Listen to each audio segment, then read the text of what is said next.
Ama ben aşk bilirim, bir de onun uğruna büyüyen kalbim. Seni bilmem ama ben yol bilirim, bir de yorulan izler, yorulan kalbim.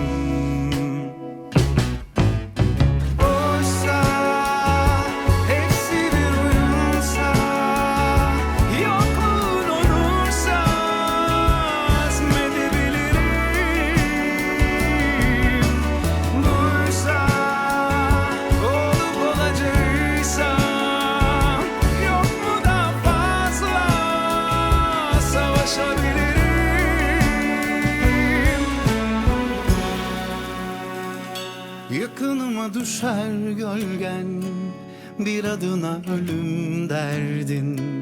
Delirebilirim, yemin ederim. Yaşamayı göze aldım, nasıl acınacak halim. Çıldırabilirim, yemin ederim.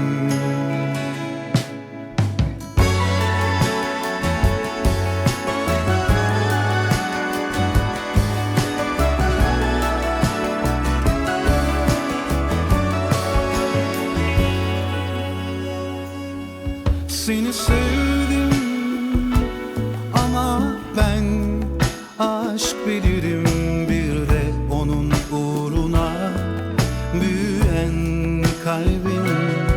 Seni bilmem ama ben yol bilirim, bir de yorulan izler, yorulan kalbim. Oysa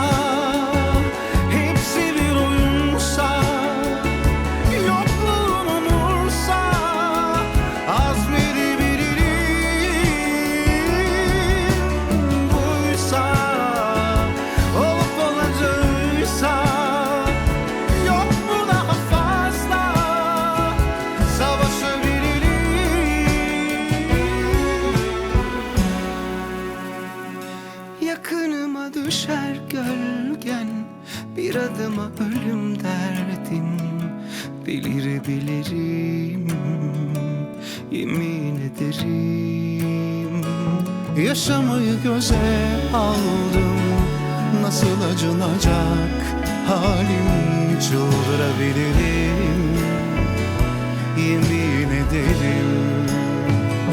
Yakınıma düşer gölgen, bir adıma ölüm derdin. Delirebilirim, yemin ederim. Yaşamayı göze aldım, nasıl acınacak halim. Çıldırabilirim, yemin ederim.